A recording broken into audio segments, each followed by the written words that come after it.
Hello, my name is Koshi George, and I want to talk to you about a few things that we've been experiencing. In the month of February of 2021, my daughter was standing near where that fence is, and she was taking some pictures for a school project.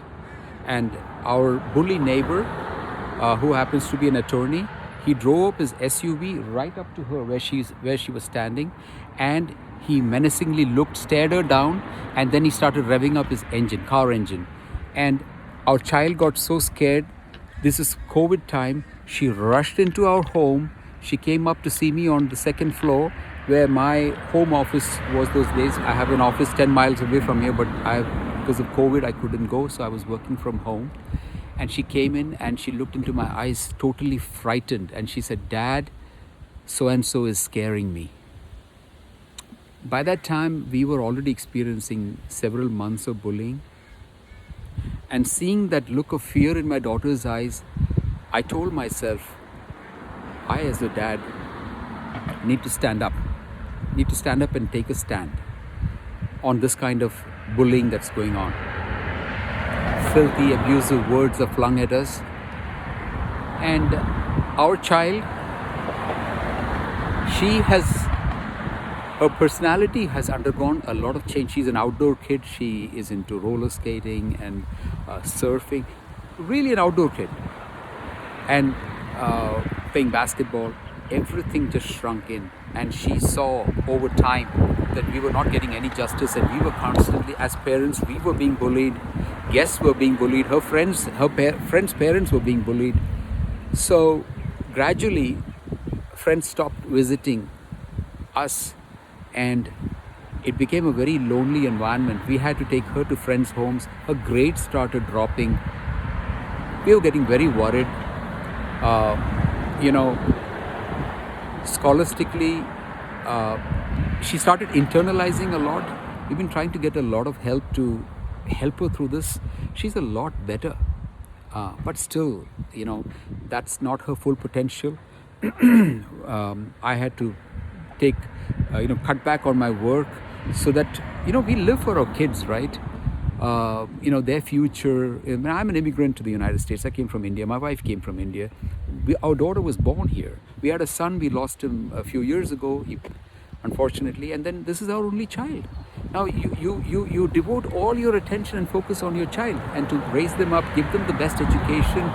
And then, you call it a day. We are nowhere to being able to call it a day. We've lost a lot of money with paying lawyers to defend us, but we're nowhere. We're nowhere. And this menacing bully carries on because he believes he's above the law. Because he belongs to an elite class. I'm telling you, this is the practical reality of dealing with the legal system here in the United States. The law is for everybody. I'm not blaming the American law system, but the legal system. But the practical reality is there is this group of people called attorneys. They have special laws where you can't get to accuse or even genuinely explain what a lawyer is doing to you. He can harass you, he can bully you, and he or she can get away with it very easily. And cook up lies, because there's something called, they are verified officers of the law or something, officer of the court. So they don't get questioned. If they say something, that is accepted as truth. Whereas if you say something, you are guilty until you're proven innocent. Whereas they are innocent until proven guilty. So they start off at this level, and you are here, down here at the totem pole. And in between, there's a lot of play that the lawyers can use to twist the system, to play the system to the hilt, use demurrers as ways of pushing the can, kicking the can down the road, give some excuse or the other. And this kind of menacing game continues on, and you will never get any justice. So typically on an evening after we return from the court, this guy will be standing outside, clapping and making fun of us, then laughing. Why he does that? Because he knows we won't get justice. And so many of our neighbors have fled this neighborhood. They've broken their leases, or they have sold their homes and gone, because he's a terror. He's a known terror. And our problems were compounded because we had to take down 2 trees. Those palm trees. We had 2 more that were inside the property. There were roof rats climbing onto our ceiling, and it is a menace. It's a menace in this area. There's something called roof rats. They look like squirrels, but they're much bigger. And so that's the reason we had to take down 2 palm trees that were on our property. And these are single family homes. There is no HOA over here, okay? And so we took them off, and from that time onwards started this horrible, relentless harassment, frustrating us from getting our garbage bin serviced. He would completely, this entire easement, I'll show you pictures when I do my fasting prayer. This whole easement used to be blocked. I have fought to get this easement cleared up quite a bit. He would have all kinds of ridiculous posters on all our trees. And because this feeling that I am the law, that I am an attorney, I am above the law, common people are subjected to laws, not me. That kind of an attitude, a very narcissistic attitude, and very foul-mouthed. You can't stand near the guy. He's always abusing, always saying all kinds of filthy words. So this is the kind of predicament that we were dealing with and continue to deal with. It's more than 940 plus days. And we are nowhere close to getting any justice. We lost a lot of money to lawyers trying to help us, but we're nowhere close. Anyways, I will talk to you more on every day during my fast and prayer, morning, afternoon, and evening, giving you incidents and what goes on.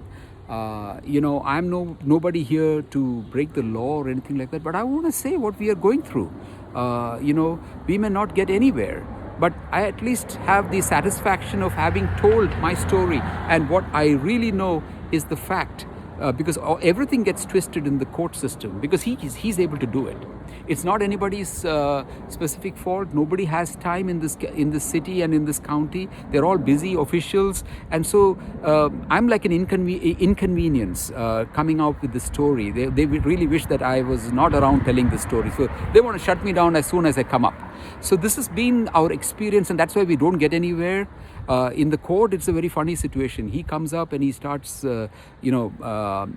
talking to the bailiff and the deputies, saying, "Hi, so and so, United States Marine, United States Vietnam War veteran," and then he'll chat them up, and he prepares the ground so that everything is conducive for him. And he even tries to, butter up the judge, the public defender, anybody in the courtroom. And I'll tell you incidents, because I go and sit. I'm nobody there. I just have to sit and listen to all the nonsense that goes on. I am never called to explain anything. Nothing happens. Okay, so this is the sad part.